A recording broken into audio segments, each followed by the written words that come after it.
Bom sábado. Seja bendito aquele que vem em nome do Senhor.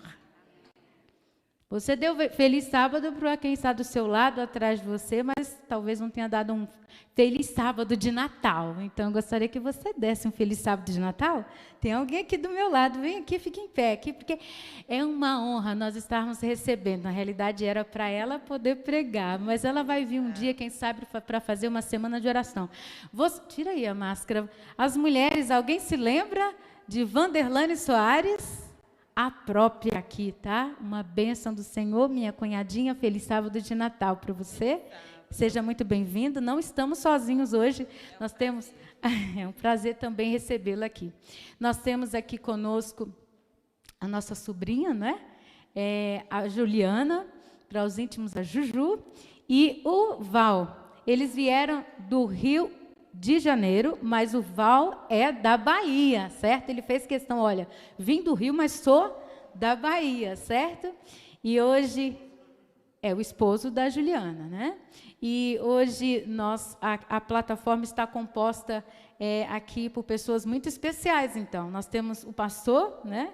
Que está aqui mascarado, pode tirar a máscara. Feliz sábado de Natal para você. E nós temos o Lucas Gabriel, que sonhou, que planejou essa manhã de sábado. Ele falou que gostaria de ser batizado no dia de Natal. Então, seria no sábado, e aqui está ele. Dá uma saudação especial aí para o Lucas, que vai cumprir aí justamente aquilo que ele deseja do fundo do coração. Seja muito bem-vindo. Seja bem-vindo. Nós temos aqui pessoas que estão nos visitando nessa manhã, e como família nós agradecemos. Nós temos pessoa especial.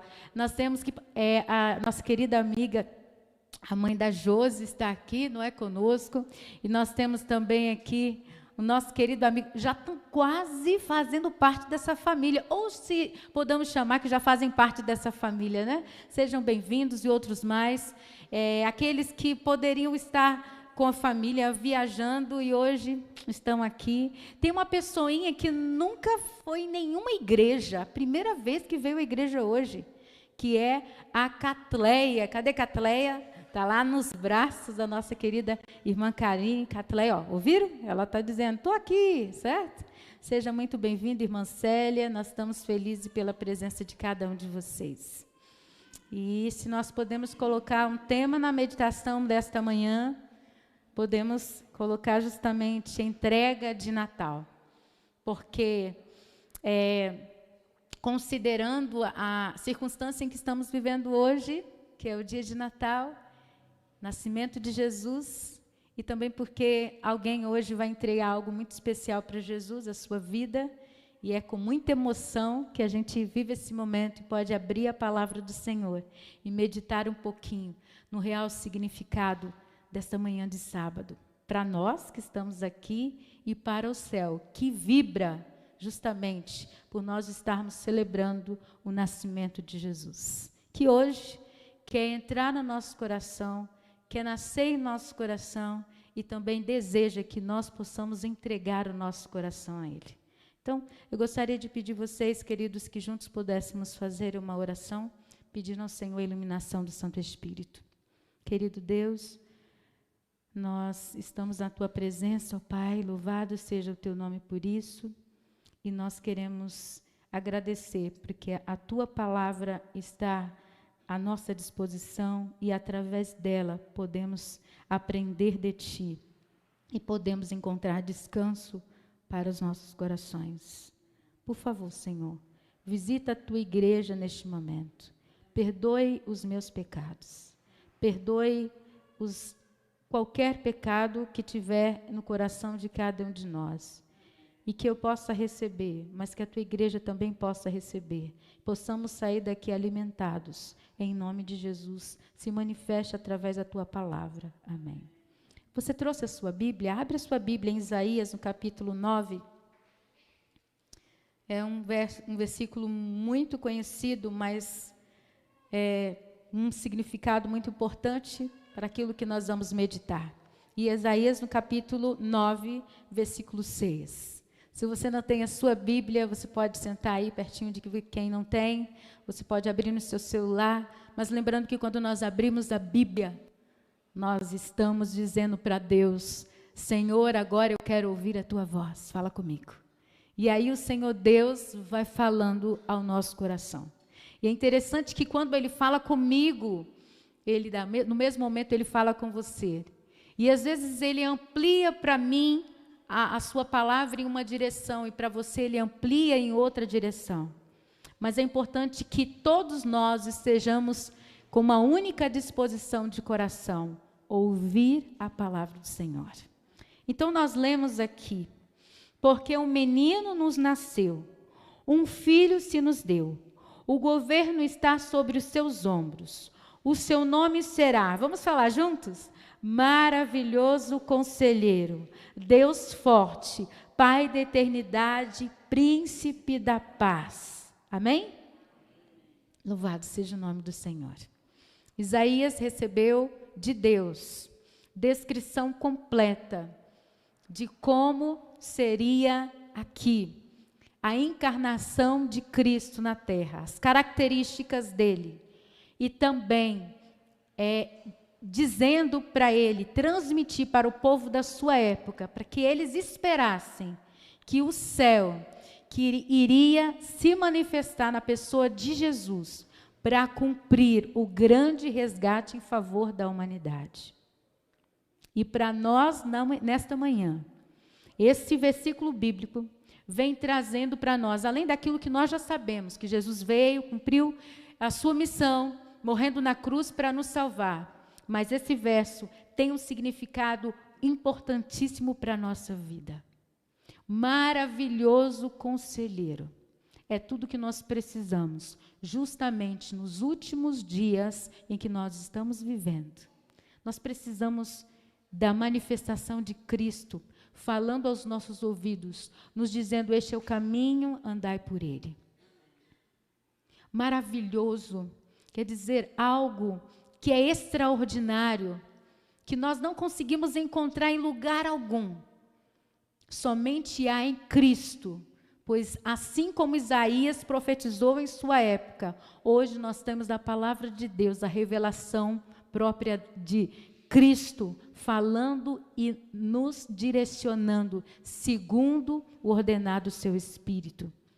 E coordenados pelo esse maravilhoso Conselheiro, nós não erraremos, nem um momento.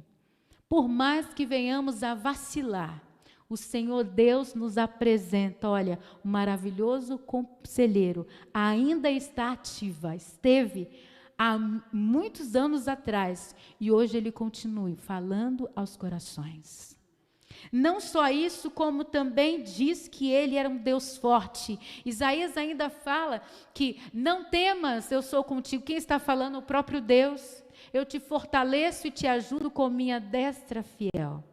Esse verso também diz que se você chegou ao Natal deste ano de 2021, se sentindo triste, fraco, desanimado por vários motivos, Ele é um Deus que te fortalece. É um Deus que fez homem para conhecer as suas fraquezas. E uma vez se identificando com cada uma delas, Ele diz: filho, é esse seu ponto fraco? Está aqui. Tome posse da minha força, levanta. Ele que pode, de fato, nos manter em dias difíceis e até mesmo nos dias de bonança. Nós encontramos um Deus forte que nos protege debaixo das suas asas. E sabe, através do ministério de Jesus, o inimigo não tem poder sobre aqueles que entregam a sua vida a Deus. Nós somos protegidos de Deus, porque Jesus, o Deus conosco, Ele é o Deus forte, que está do nosso lado a todo momento. Ele também diz que Ele seria aqui o Pai da eternidade, o Príncipe da paz. Você está vendo como a briga de governo Você está vendo como o mundo está se revolucionando em muitas áreas da vida? Não tem como a gente poder estar conversando e falando quanta briga de governo no lar, na sociedade, na política, entre países, a guerra o tempo todo, enquanto nós estamos aqui. Há países em guerras. Há crianças sofrendo em guerras nas suas famílias. E aqui uma promessa de Isaías que Jesus nasceria e ele seria justamente o Pai da eternidade. A esperança de vida eterna se centralizava na pessoa de Jesus. E vida eterna é tudo que nós precisamos. Vida eterna é tudo que nós precisamos. E ele completa príncipe da paz, porque ele está dizendo que Jesus viria trazer vida eterna, cumprindo a sua missão. E assim ele governaria para sempre. Ele seria o Rei dos reis, Senhor dos senhores e para todos sempre. Então viver eternamente só teria sentido envolvido completa graça de Jesus. Quando você então abre a sua Bíblia lá em Mateus, no capítulo 1, você já encontra o nascimento de Jesus. E eu gostaria que nós pudéssemos estar conversando um pouquinho sobre essa entrega de Natal tão especial. Que nós pudéssemos, pela graça de Deus, você que é mãe, se colocar naquela época. Você que é pai, também. Você que é jovem, também. Você que é criança que está aqui, também. Nós vamos viajar um pouquinho nesses momentos. Mateus, no capítulo 1, versículo 18, nós vamos ler alguns versos. Ora, o nascimento de Jesus Cristo foi assim. Estando Maria, sua mãe, desposada com José, sem que tivessem antes coabitado, achou-se grávida pelo que, igreja? Pelo Espírito Santo. Mas José, seu esposo, sendo justo e não querendo infamar, resolveu deixá-la secretamente. Enquanto ponderava essas coisas, eis que lhe apareceu em sonho o anjo do Senhor, dizendo: José, filho de Davi, não temas receber Maria, tua mulher, porque o que nela está gerado é o quê? É do Espírito Santo. Versículo 23. Eis que a virgem conceberá e dará à luz a um filho, e ele será chamado o quê? Emanuel, que quer dizer o que, igreja? Deus conosco. Despertando José do sono, fez como lhe ordenara o anjo do Senhor, e lhe recebeu sua mulher.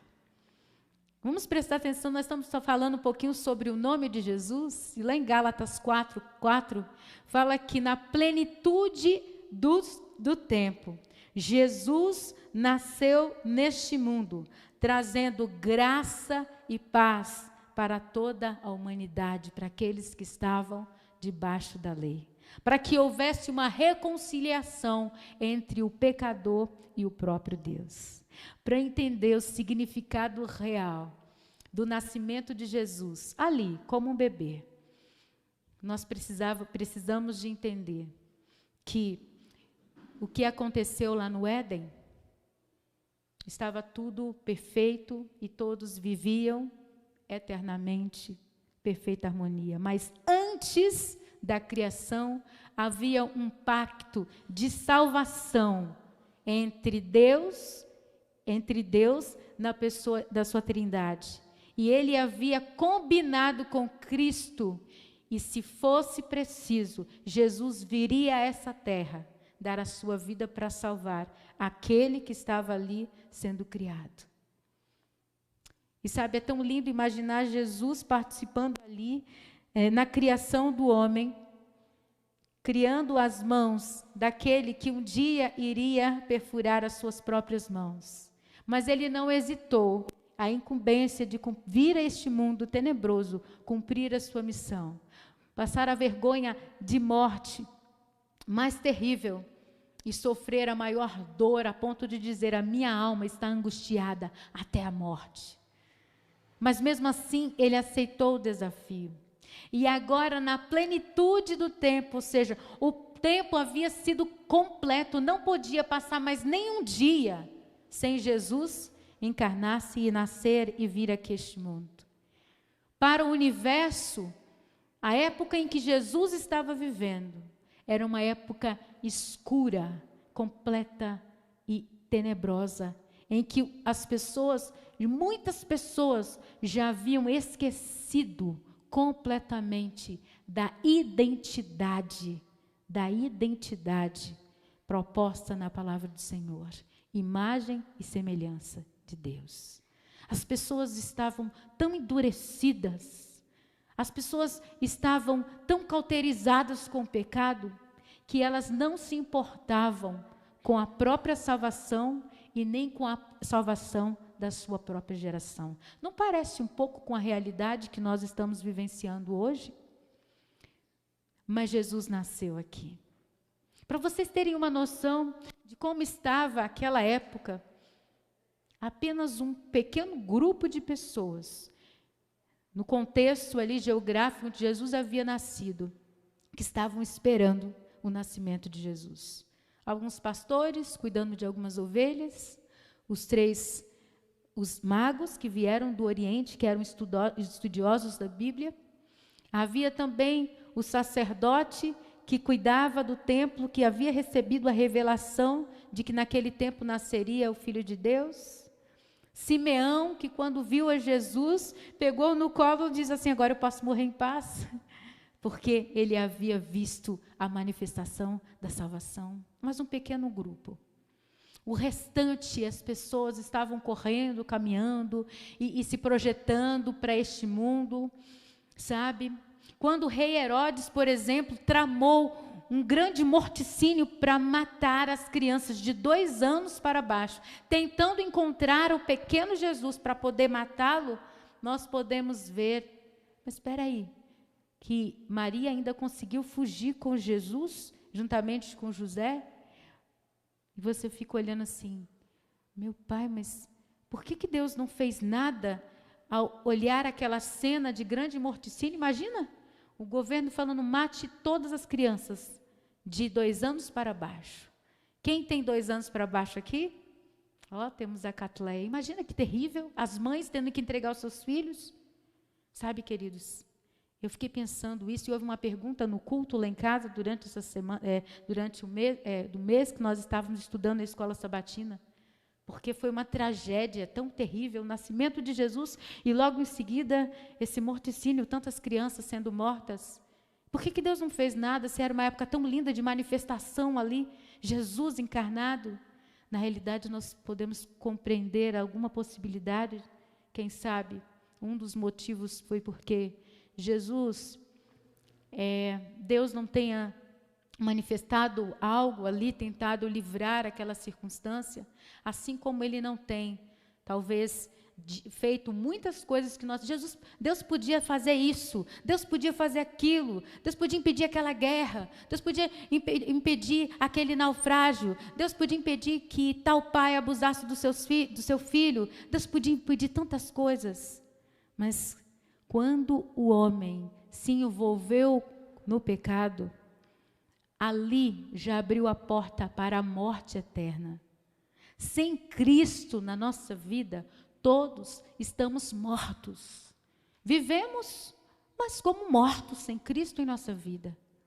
Jesus veio unicamente para cumprir o seu ministério, que era justamente morrer e garantir a vida eterna para o pecador arrependido, porque o pecador que não se arrepender e que não aceitar Cristo como Salvador, não importa se ele faça alguma coisa que aparentemente pareça bom ou na sociedade que seja cotado como algo moral e certo diante dos nossos olhos, diante das leis humanas, não importa. Sem Cristo nós não somos nada. Jesus veio aqui para cumprir justamente o seu ministério, para nos garantir a vida eterna nele. Ele veio cumprir essa missão. O céu se envolveu completamente no ministério de Jesus nessa direção. As profecias estão se cumprindo nesta direção. O próprio Jesus disse, olha, no mundo vocês vão ter aflição, mas tenha de bom ânimo.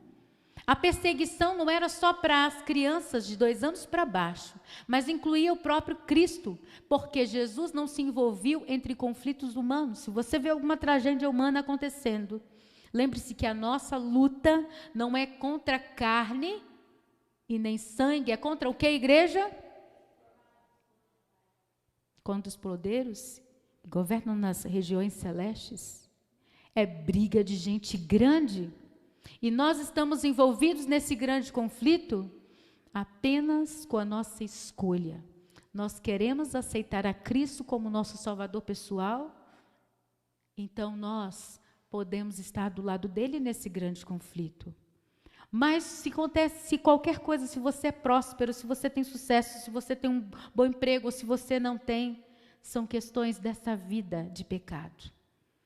E embora Deus, ele age fazendo grandes livramentos, operando grandes milagres na vida das pessoas. E por mais que às vezes eu e você possamos julgar algumas questões que o Senhor poderia agir em favor da humanidade, às vezes nós estamos enganados, porque o olhar de Cristo, a ação de Cristo, ela é infinita e Ele sabe o que está fazendo.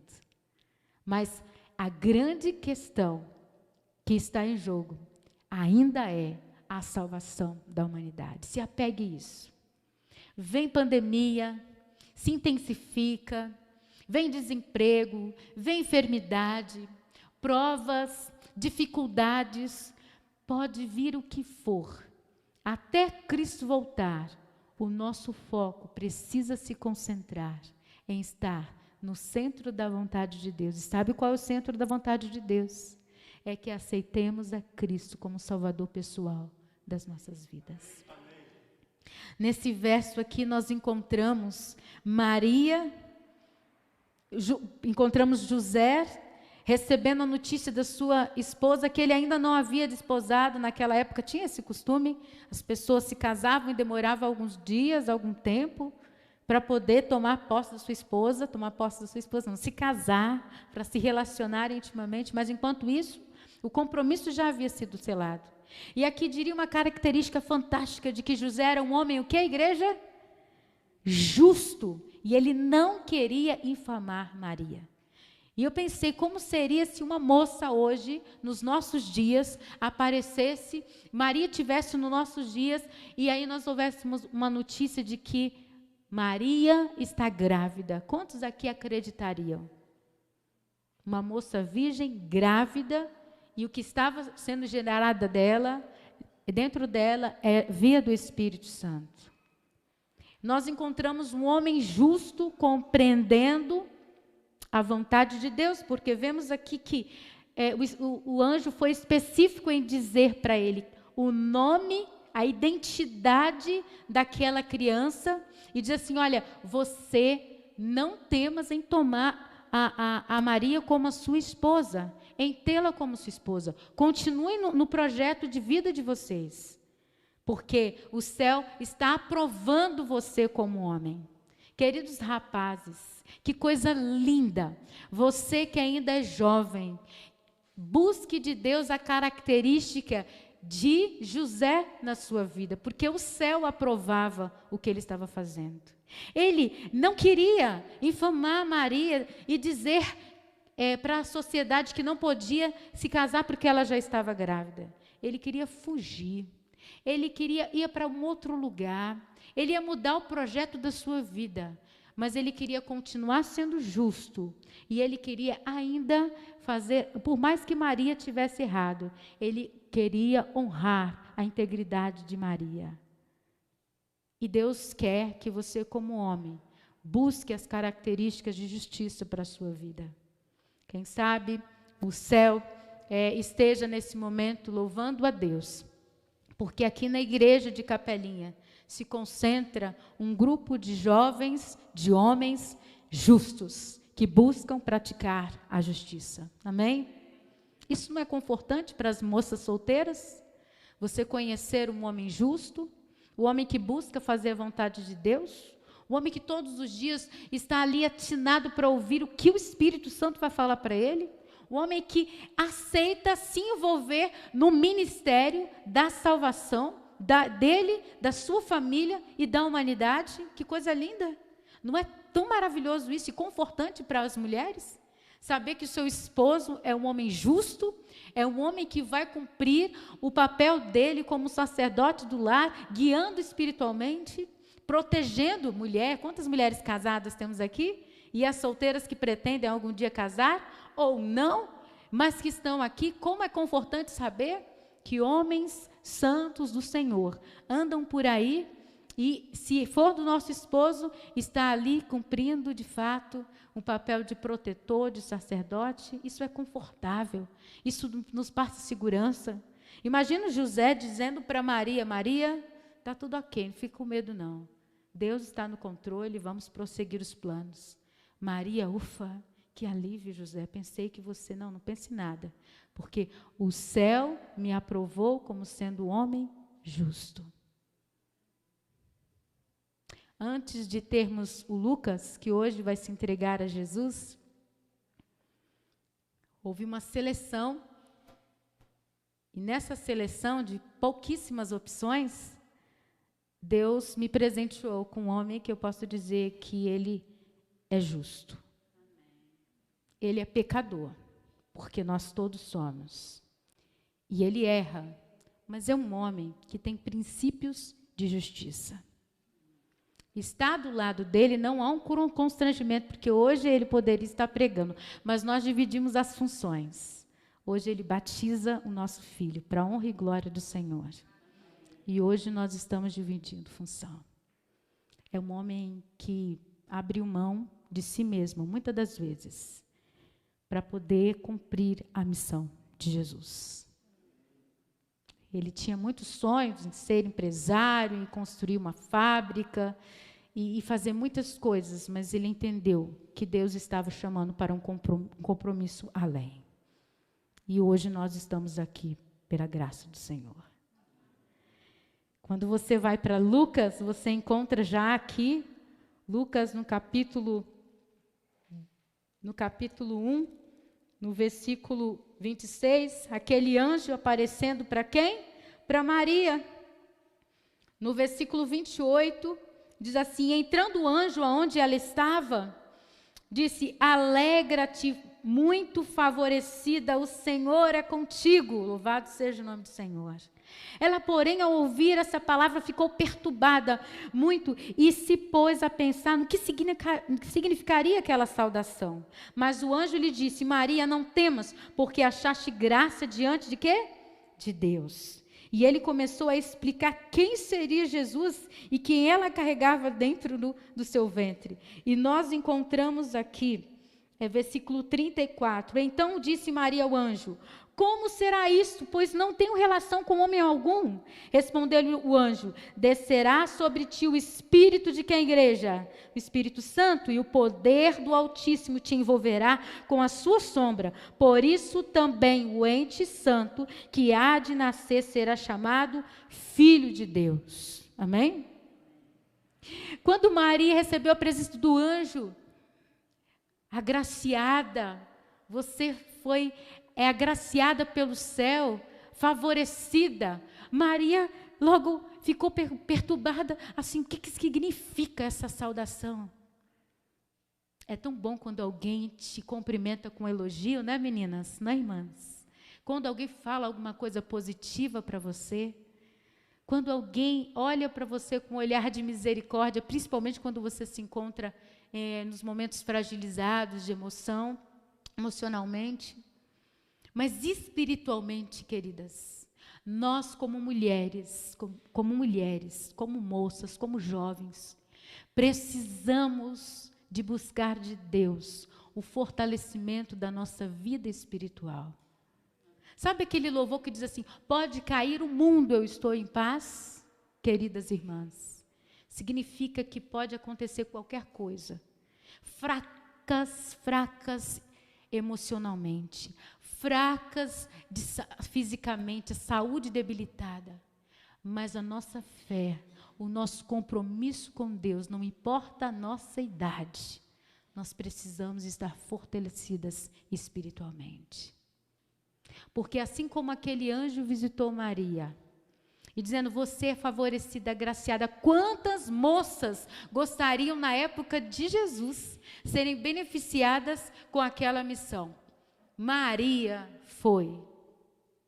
Muitas daquelas moças, não queriam se casar, porque elas queriam sabiam das profecias, queriam se manter virgens, para que, quem sabe, elas pudessem ser honradas e ali poderem, através delas, serem como instrumentos, como instrumento ao ser gerado nelas o Filho de Deus. Mas Maria foi escolhida e Deus sabe porque Ele escolheu Maria.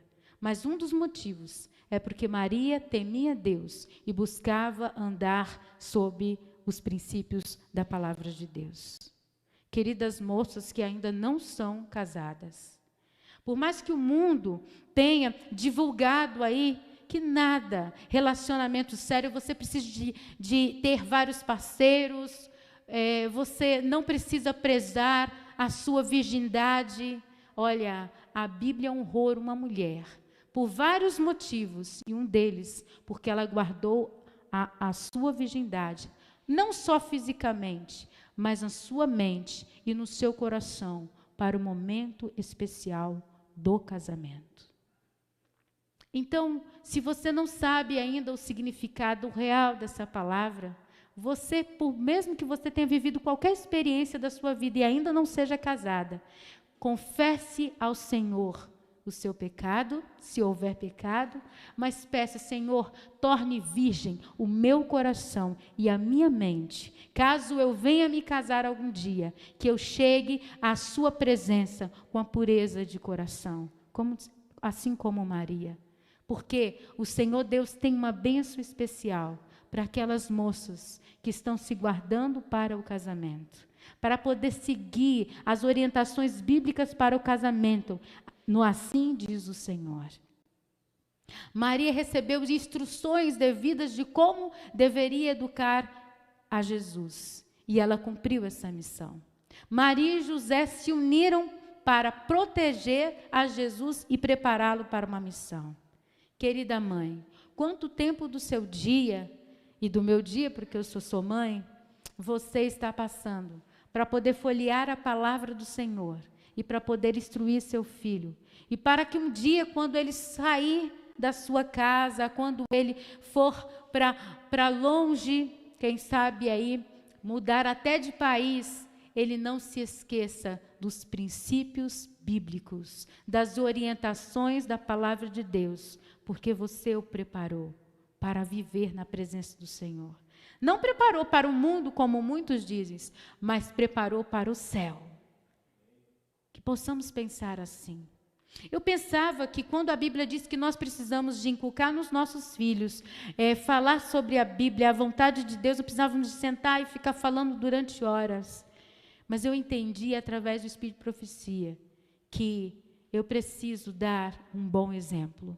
Porque eles vão aprender sim, eu admoestando através das histórias bíblicas, mas através do meu exemplo. Se eu não dou exemplo como pai, dificilmente o meu filho vai conseguir conciliar a palavra lida, a palavra falada, com aquilo que eu estou falando, entender e fazer a vontade de Deus. Ele vai ficar confuso. Precisa de ver testemunho. O meu pai falou que eu devo obedecer. E eu vejo que meu pai é obediente a Deus, então eu vou obedecer.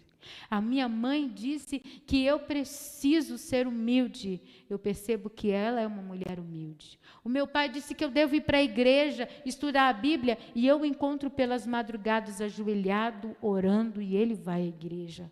A minha mãe me ensina a buscar a Deus, a ser fiel nos dízimos, das ofertas, e eu vejo que ela é uma mulher devota e fiel a Deus. Eu também quero ser. O Lucas tem 8 anos de idade, mas é incrível que desde os 5 anos de idade, ele fala 2 coisas que a gente grava muito lá em casa. A primeira que ele fala muito é que ele quer se batizar. Toda vez que o pai faz um apelo no tanque, ele vai, corre, porque ele quer ficar ali, porque ele aceitou o apelo. Desde os 5 anos, ou talvez menos que isso, ele aceita o apelo. Ele fica quietinho lá, porque ele quer ser batizado. Mas nós estávamos esperando o momento certo e esse momento chegou. A outra questão, ele fala que um dia ele quer ser pastor. Será por quê, hein? Será por quê?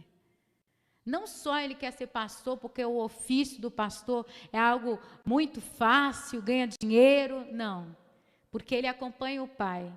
E o Pai, né, de dinheiro e riqueza, né, pela misericórdia. Ele vê os desafios do Pai, mas ele é apaixonado pela paixão do Pai. E ele diz, eu quero ser o quê, Lucas? Amém. Ele não sabe o que ele está querendo, mas eu creio que o Senhor Deus, ele tem propósito para a vida. Se for pastor ou não, uma coisa é certa, o Lucas quer fazer a vontade de Deus. E Jesus queria fazer a vontade de Deus. Para você ter uma ideia, quando ele foi no templo, na festa da Páscoa, com 12 anos de idade, e Maria e José perderam Jesus no templo. Eu não sei como foi perder Jesus, sabendo de tantas pressões que viveram para poder proteger Jesus, porque já de pequenininho tiveram que fugir para o Egito com Jesus, não é? Perderam Jesus, ficaram 3 dias sem Jesus, imagina isso. Alguma mãe perdeu seu filho ainda pequeno em algum lugar? Nós já perdemos, né, Roberto? Nós já perdemos Maria Clara no parque, saímos procurando, achamos a perdida no meio de uma multidão de pessoas. E tinha que abordar ela para ela não fugir mais ainda da gente, porque a gente não conseguia correr como ela, né? Para onde você está indo, minha filha? Sabe? Com aquele jeitinho, para não fugir mais, né? Encontramos ela. Foi um sufoco, ficamos apavorados. Imagine Maria voltando a jornada. Já estava voltando da festa da Páscoa, tinham ido para Jerusalém, e quando sentiram falta, saíram de volta, encontraram Jesus aonde? No templo. E eles ficaram admirados com o que Jesus estava fazendo. Ele estava ali, sentadinho, e partilhando a palavra com todo conhecimento, porque a Bíblia fala, crescia o menino no tamanho e sabedoria. E sabe o que é interessante? Que quando eu era criança, a minha mãe sempre fazia essa oração.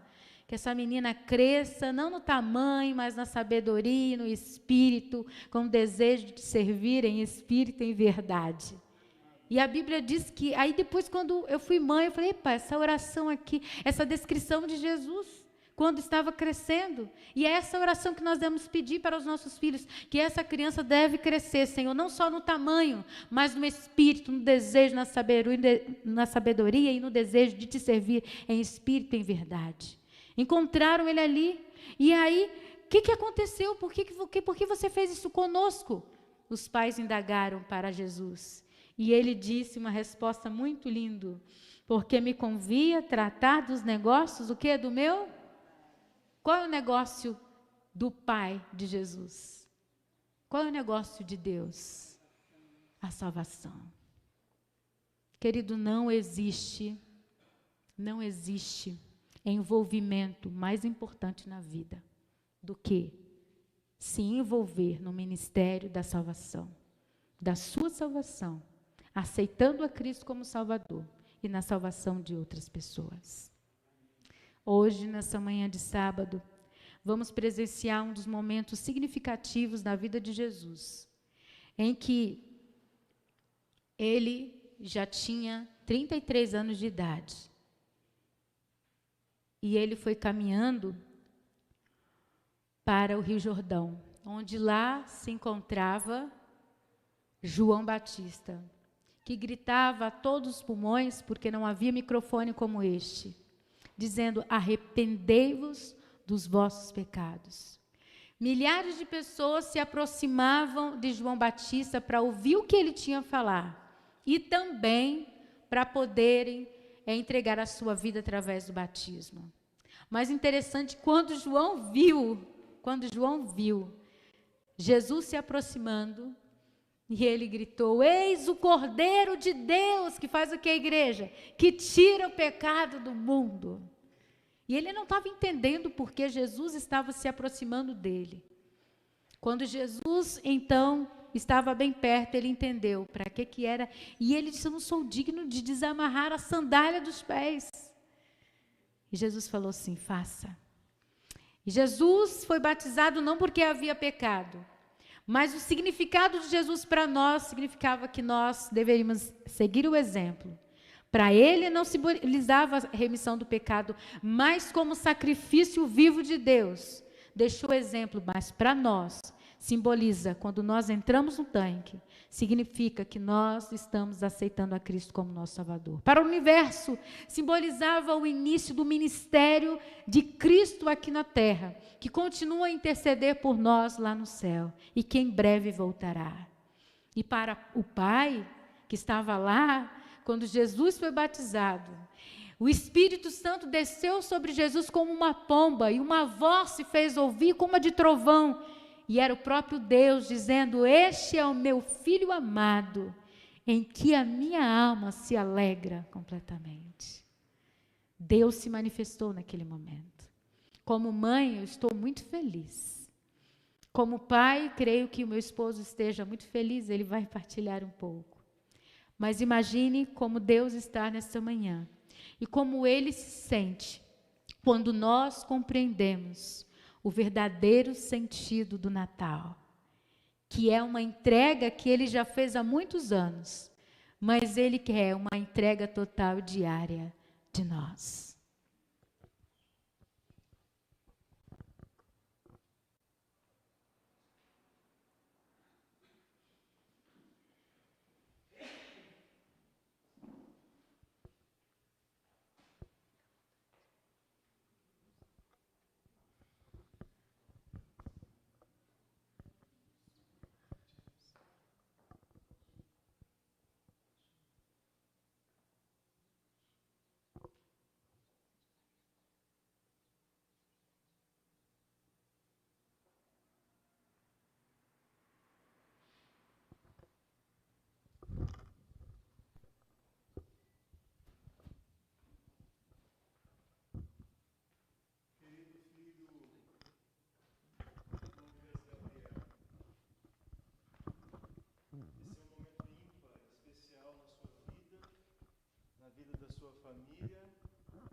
Também na minha vida como seu pai. É com muita emoção no meu coração que neste momento, atendendo o desejo do seu coração, seguindo a ordem do Mestre, eu, como ministro do Evangelho, te batizo em nome do Pai, do Filho e do Espírito Santo. Amém.